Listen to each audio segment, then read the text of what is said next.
Et là, on doit avoir une petite biche qui a dû se promener.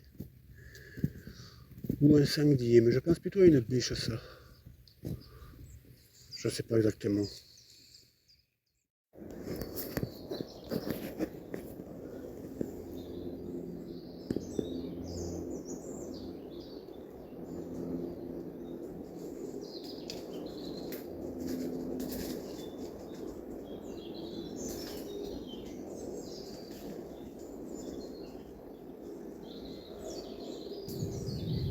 Moi, je te dis que cette année, on va mourir. Là, tout ce qu'il y a là, il y en a là, j'ai envie de me faire attaquer là. Ah, là, un peu. Les larves. On va se faire démonter complètement. Et toutes les flaques, c'est comme ça. Eh, le regroupement, carrément. Alors, on sort quand? On se décide. On sort, on sort pas. Oh là là! Allez! Regarde à vous!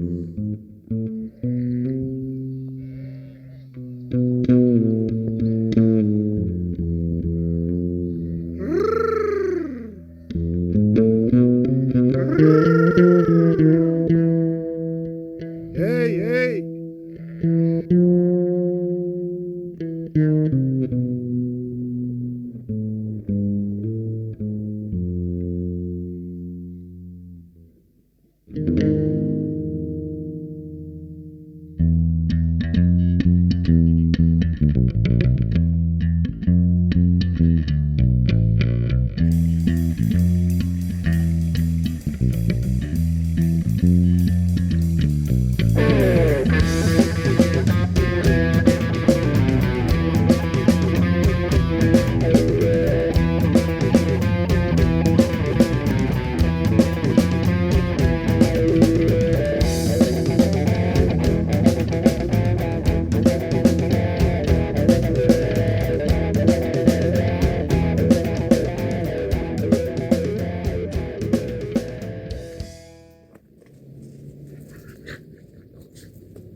Oh, c'est pas ouais.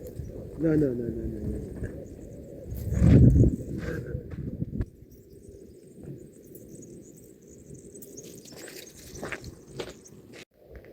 Salut toi passionné de la curiosité et du voyage. Bienvenue dans cette nouvelle vidéo.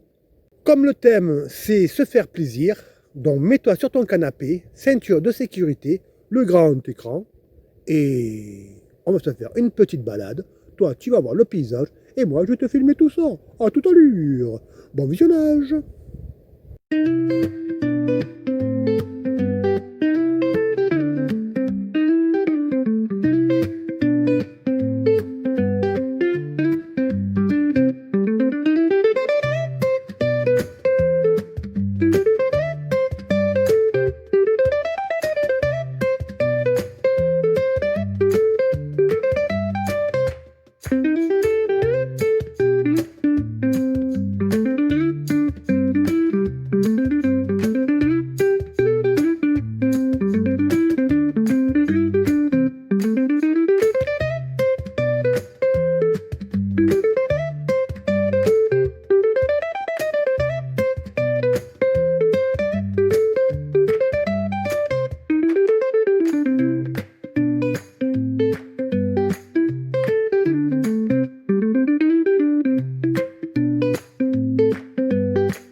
La Lavogne ou Lavana, en occitan, désigne une mare ou point d'eau aménagé par les hommes et qui permet aux animaux d'élevage de s'abreuver.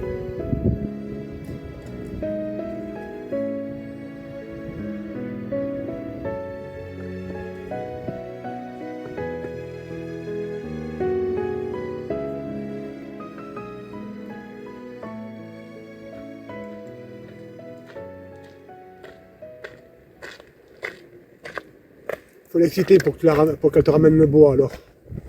Bon, ben, j'espère que cette petite balade t'aura fait plaisir. Ben, ça c'est le sujet, de te faire plaisir, de me faire plaisir. Parce que ça c'est le matin, c'est mon plaisir. Prendre le petit déjeuner et après faire une bonne balade. Et après la balade, c'est faire son petit repas. Maintenant je vais prendre une douche et je vais te laisser visiter un petit village qui est intéressant parce que je...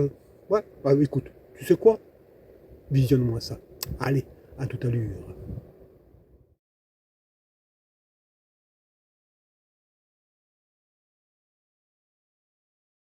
Il y a très longtemps, deux lutins vivaient heureux dans cette région. Ils s'appelaient Bug et Arrache.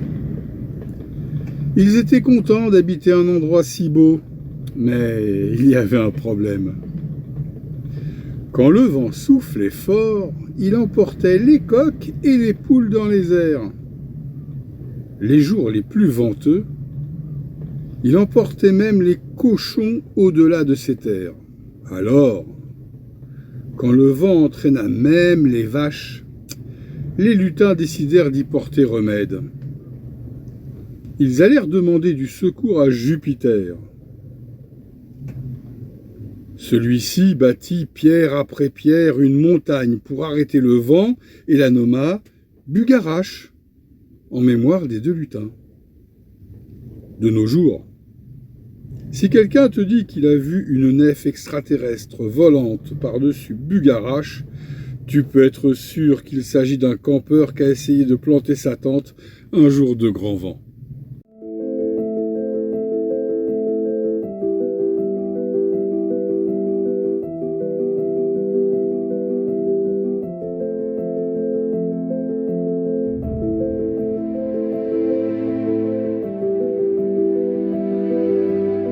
On trouve les traces du village de Bugarache dès le XIIIe siècle. Lors de la conquête par les troupes françaises, les différents villages du secteur reviennent à son sénéchal Pierre le Voisin. Le village sera irrigué en viguerie, juridiction administrative médiévale, et sera mentionné dans plusieurs textes.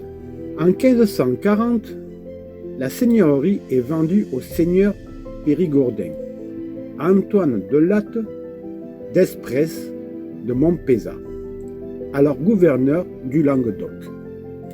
Ce sera à la fin du XVIe siècle, cette seigneurie passera à la famille de Montesquieu, qui restera à leurs mains jusqu'à la fin de la Révolution.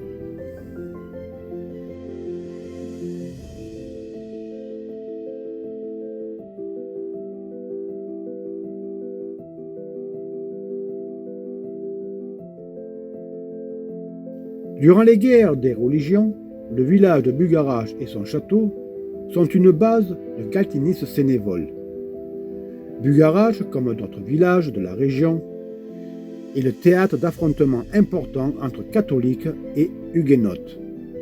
Entre 1575 et 1577, le village est ravagé plusieurs fois, massacré. En 1586, par Anne, duc de Joyeuse, à la tête des troupes de la Ligue catholique, le combat durera 20 jours. Durant la guerre de 7 ans, de 1756 à 1763, cette guerre fait des prisonniers parmi la population bugarachoise. Déportés en Pologne, ces hommes confectionnent des chapeaux et dès leur retour dans leur village, ils perpétuent ce savoir-faire en utilisant les ressources de la région, laine, outils en bois, eau de rivière.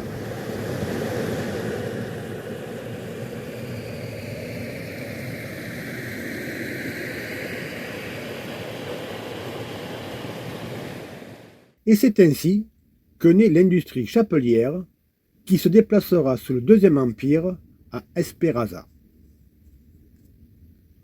Aujourd'hui, son activité est agricole, évoluant en chambre d'hôtes, gîtes, festival d'art et de danse.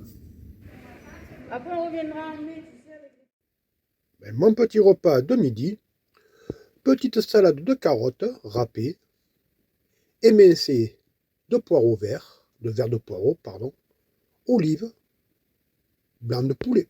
Bon appétit avec une bonne petite vinaigrette toute simple, toute belle, toute méchante, sel, poivre, vinaigre, huile d'olive.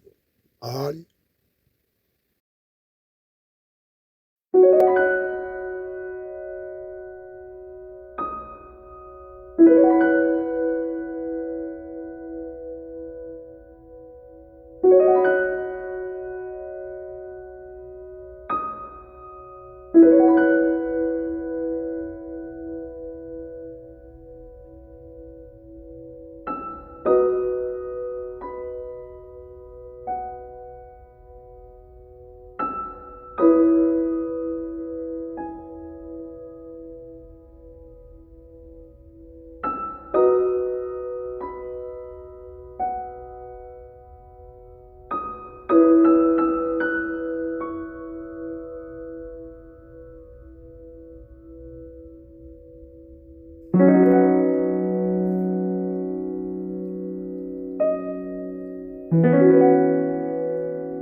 Charmant petit village. Belle petite histoire aussi. Les chapeaux. Bon. Là, je suis en train de ramasser du thym. Je me fais une balade encore dans ce lieu. Qui était sympa, une belle nouvelle découverte. Ça fait toujours plaisir. Donc encore un coin que je viens de découvrir, que je vais pouvoir venir de temps en temps. Bon, c'est pas le spot, le super truc où tu es isolé et tout ça, mais c'est sympa. Voilà, c'est un petit parking en hauteur. Vraiment sympa. Il n'y a pas beaucoup de monde, il n'y a que les gens qui viennent promener leurs chiens. Mais après, la nuit, elle était vraiment géniale. Un peu de vent. Aujourd'hui, il s'est calé. Ça, c'est cool.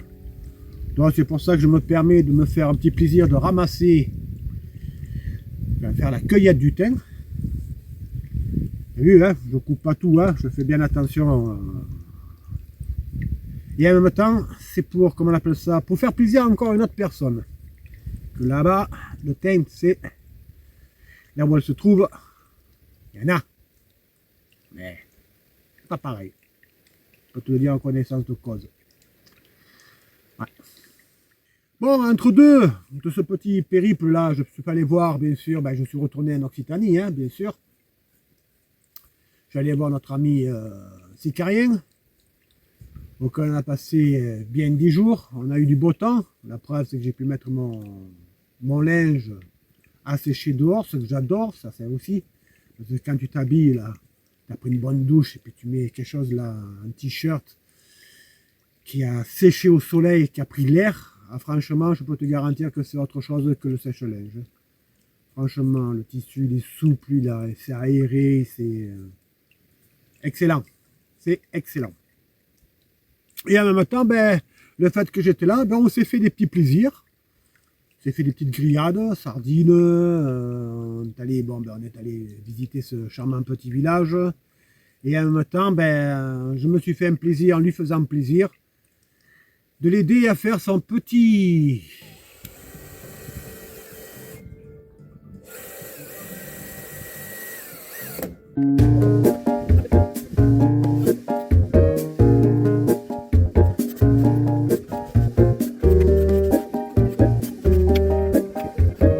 construction pour ces panneaux solaires.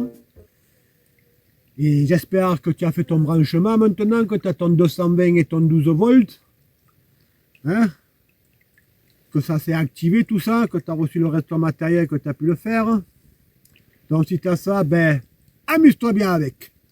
Fais-toi plaisir. Et là maintenant, je suis en train de me faire encore un petit plaisir, tu vois. Parce que là, je me tape un petit caprice en fait. Tu sais quoi? Ben ça, tu le verras dans la prochaine vidéo. J'espère que cette vidéo t'aura plu. Si c'est le cas, un petit like, un petit commentaire, partage et fais-toi plaisir avec comment on appelle ça, avec ce monde d'aujourd'hui, en espérant que tu as eu un super week-end de Pâques. Moi oui, comme tu peux voir, j'ai eu le soleil, cueillette du thym, belle balade. Et maintenant je prends la route et je te retrouve d'ici peu. Porte-toi bien, fais-toi un grand plaisir dans ta vie. Et bonne route!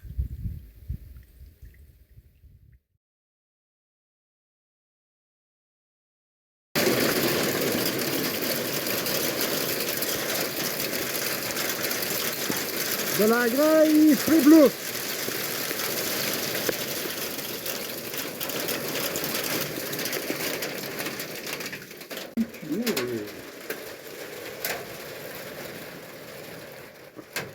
Ah, c'est des petits joueurs, hein. Et mais ceci quand il y a deux dongs qui essaient de promener la vivi. Les coqs et les poules dans les verres. Les jours les plus venteux, ils emportaient même les cochons au-delà de ces terres. On se fait des huîtres, 6 petites huîtres à l'échalote et au vinaigre. Bon appétit!